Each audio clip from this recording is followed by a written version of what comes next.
Okay, narito po muli ang inyong Pinoy Firearms Instructor na gunsmith din naman at gusto ko lamang kayong turuan kung paano gumamit ng half-cock dahil delikado po ang half-cock kung hindi kayo marunong gumamit at paano natin maiwasan ang accidental discharge. Okay, so bago natin talakayin yan, ay gusto ko lang muna nga magpasalamat sa ating 39,200 plus. Checking ko lang, saglit. Okay, gusto ko lang pasalamatan yung ating 39, wait lang, 39,320 na mga subscribers. Maraming salamat sa inyo at sa inyong pag-share ng ating mga videos. Importante din po ang inyong pagla-like para kumita ang ating YouTube channel, para matuwa si YouTube. Okay, at pasasalamatan ko rin yung mga hindi nag-skip ng ads sapagkat tayo po ay charity vlogger. Alam naman po natin na yung ating kinikita sa YouTube ay tinutulong natin sa 6 na estudyante nating mga beneficiaries. At pasasalamatan ko rin si Boy Umay sa kanyang pagpapakulay, pagpapalipad sa ating mga premiers. Thank you very much sa iyo, Boy Umay ng Riyadh, Saudi Arabia, si Jubel Platon. Okay, at maraming salamat din doon sa ating mga silent viewers na hindi nag-skip ng ads. Malaking tulong po yan para sa ating mga beneficiaries dahil yan po ay ang kinikita nga nating YouTube channel ay pang charity. At gayon din sa mga magaganda ninyong comment na siyang nagbibigay sa akin ng lakas ng loob at nagpapataba ng aking puso sa inyong magagandang comment. Okay, at gusto ko rin lang ipalaala dun sa nagtatanong, gustong magpaturo sa akin ng personal. Wala po ako sa Pilipinas. Lagi ko pong sinasabi sa aking mga YouTube channel, sa aking mga videos na ako ay dito nagtatrabaho sa Kuwait, sa Mayadin Shooting Range bilang isang firearms instructor, gunsmith at consultant. Ayan, so kaya wag ninyo ako hanapin sa Pilipinas. At maraming salamat do sa mga nagpapadala dito sa ating GCash number para tumulong sa ating mga beneficiaries. Okay, at shout out kay Alfredo Isidro, Ordosipay ng Las Piñas. Thank you sa iyo. Gayun din kay Architect Arnel Salvador ng Kuwait, kay Jubel Platon, Boy Umay ng Riyadh, Saudi Arabia, kay Umbit ng Kia Motors, kay Anthony Banglista ng Pasay, kay Adrian, ayaw niyang magpakilala, tawagin na lang natin Adrian, kay Conrado Ilolelio at Junard Diaz. Okay, kung sino pang gustong tumulong sa inyo, welcome po kayo. At di tayo tumitingin sa laki ng halaga. Okay, ngayon ay napagtuunan natin ng mga videos yung ating tungkol sa half-cock. Ang half-cock po ay optional. Hindi po yan dapat nating gawin. Kumbaga, kung gusto lang natin, hindi po yan required. Kaya nga ang sabi ko doon sa aking isang video ay hindi lahat ng pistol ay may half-cock. At mas marami ang mga firearms na walang half-cock. At kung gagamit kayo ng half-cock, dapat ay kabisado ninyo ang inyong firearms. Marami po ang na-aksidente dahil dyan sa half-cock. Mga security guard, nagre-release ng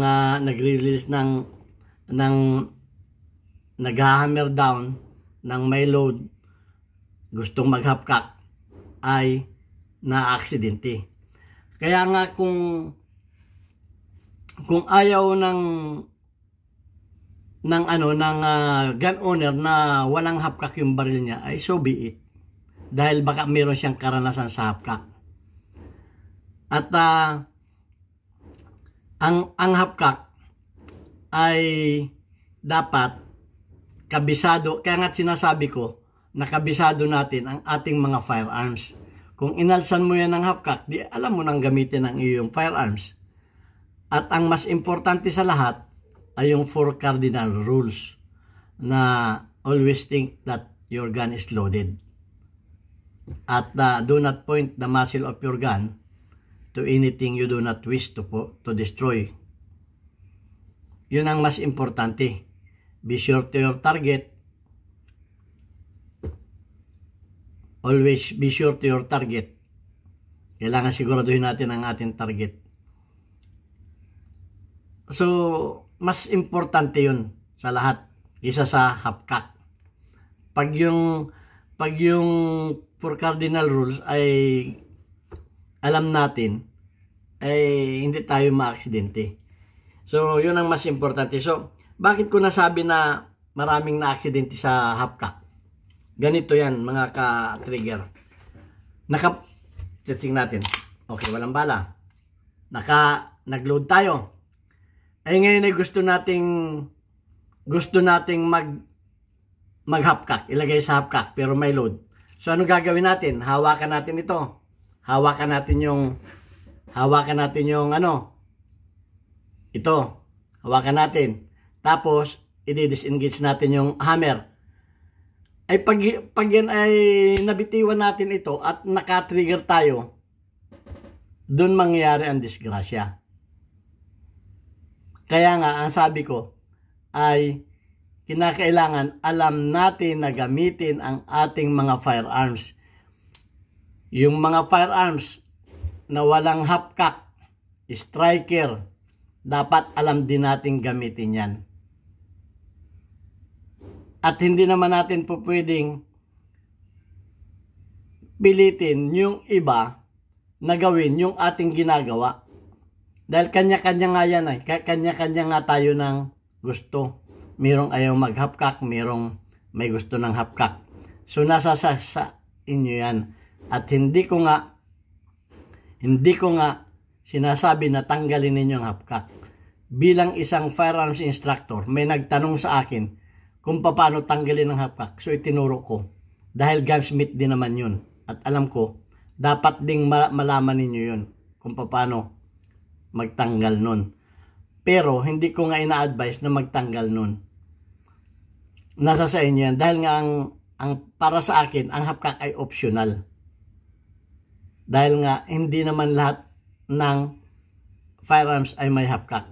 So, kung kayo ay kung kayo ay loaded ang inyong baril, ganito ang gagawin ninyo. Tuturo ko sa inyo. Hawakan ninyo dito. Ilagay ninyo yung daliri ninyo dito.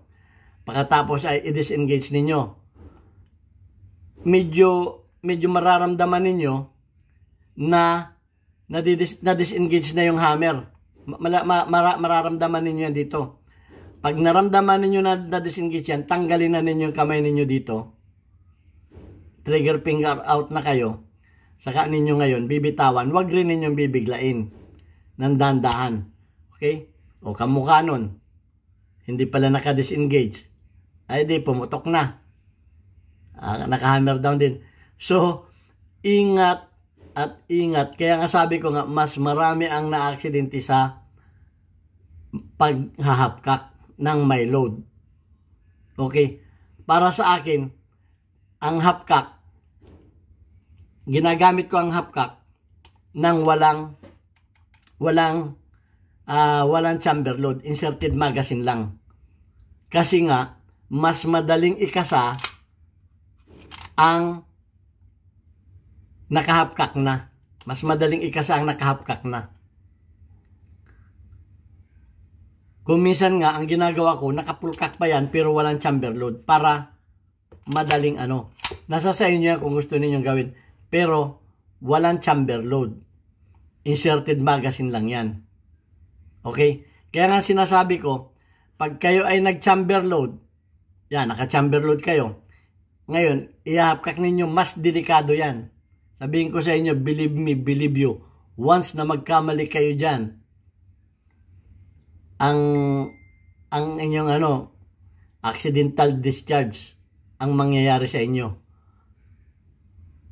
Kahit nga ako sanay na, hindi ako gumagawa niyan. Yung ihapkak ko, binitiwan ko ng ganyan, saka ko ngayon ihapkak na ganyan, yan, naghapkak. Pero, minsan, sumasabla yan, lalo kung sa ating pagmamadali. So kaya hindi ko talaga tinuturo yung mga may chamber load ka. Hindi ko tinuturo yan. May chamber load ka na maghapka ka. Hindi ko tinuturo yan. Dahil once na kayo ay magkamali at mabitiwan ninyo ito at magmalfunction yung inyong share, hindi natin alam, magmalfunction yung inyong share, nagmamalfunction din yan eh. Lahat ng bagay nagmamalfunction. Kahit nga eroplano nagmamalfunction yan. So, pag nagmalfunction yan, mas delikado. Once na may chamber load yan, ang baril nyo, believe me, believe you, napaka-critical na yan. Ay yung pang mag-hammer down ka, maghahap ka, o kamukha niyan, nag-hammer down. Minsan nagmamalfunction yan. Ang mga firearms, nirelease ko na, binitiwan ko na. Nag-hammer down pa din. Pero may hapkak yan. May hapkak yan. Nagmamalfunction ang mga baril. Kaya nga, kung kayo ay may hapkak ang inyong baril, ay mag-ingat kayo. Alamin ninyo ang operation ng inyong baril. At kung inalsa ninyo ang nanghapkak ang inyong baril, ay alam na ninyo ang inyong, dapat alam ninyo ang inyong gagawin. Okay? So, yun lamang nga sa akin. Know your gun. Alam ninyo mag-operate ng inyong baril. Lagi kong sinasabi, advice ko, hindi lahat ng baril ay pari-pareho ang operation. Kamukha nga nung mga striker. Dapat alam din ninyo yan. Na walang hapkak yan. Once yan ay may chamber load, ready na, kumbaga napakainit na yan, hot na yan. So yun lang ang gusto kong sabihin sa inyo, na mag-ingat kayo sa paggamit ng hapkak, lalo tigit kung naka-chamber load. At YouTube lamang ang pupwedeng magsabi sa akin na hindi po pwede yung content mo. Walang makakapagsabi sa akin bilang isang YouTuber na yung content mo hindi po pwede. Dahil pag ako'y sinabihan ninyo na yung content ko ay hindi po pwede, hindi tayo magkakasundo. Dahil ang sinusunod ko ay community guidelines. Kung ayaw ninyo sa aking mga videos, walang problema sa akin. Pero kung sabihan ninyo na yung content ko ay may pagkakamali, YouTube lamang ang pwedeng magsabi niyan. Dahil ang YouTube ay napakahigpit sa paglalagay ng content. Dahil pag ako ay nag-upload ng videos, yan ay naka-private. At yan ay nire-review muna ng YouTube. Pag yan ay pumasa sa community guidelines, matapos yung reviewin ng YouTube, saka ko ngayon yan ipapublic.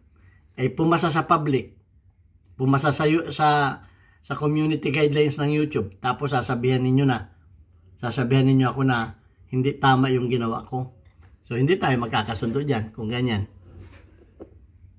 Dahil hindi naman kayo ang YouTube eh. Hindi naman kayo may-ari ng YouTube eh. Kung hindi kayo conforme sa aking tinuturo, walang problema sa akin. Pero hindi ko kayo pinipilit na gawin ninyo yung tinuturo ko. Walang pilitan. Kaya lagi kong sinasabi lamang na ito ay advice lang. Advice. Nasa sa inyo na kung gagawin ninyo o hindi. So maliwanag tayo. Mahirap kasi yung sasabihan ka ng para sa akin, mahirap yung sasabihan ka na hindi tama yung tinuro ko. Pumasa nga sa community guidelines eh. At yung nagtanong sa akin kung paano tanggalin ang hapkak, meron siyang karanasan sa hapkak. Meron siyang karanasan, kaya ayaw niya nun. Ako din, ayaw ko din ng hapkak. Dahil maraming nagmamalfunction sa hapkak. At dyan maraming na-aksidente. Pag kayo'y sumablay at nagmalfunction ang inyong baril, kamukha nung sinabi ko sa inyo, ingat kayo. Hindi ko sinasabing tanggalan ninyo ang hapkak ninyo ng baril ninyo, pero mag-ingat kayo sa paggamit ng hapkak. Yun lamang sa akin. At laging sundin yung 4 cardinal rules ng gun safety. Okay, so hanggang dito na lamang. Pagdating sa hapkak, wala na akong masabi. Sinabi ko na. At sinabi ko na rin sa inyo ang danger kung bakit maraming na-aksidente sa hapkak. Yun lang. Ito isang palaala. Hindi ko pinipilit kayo na maniwala kayo sa akin. Kung hindi kayo naniniwala sa akin, walang problema sa akin. So ito ang inyong Pinay Firearms Instructor. Hanggang sa muling videos. Thank you very much.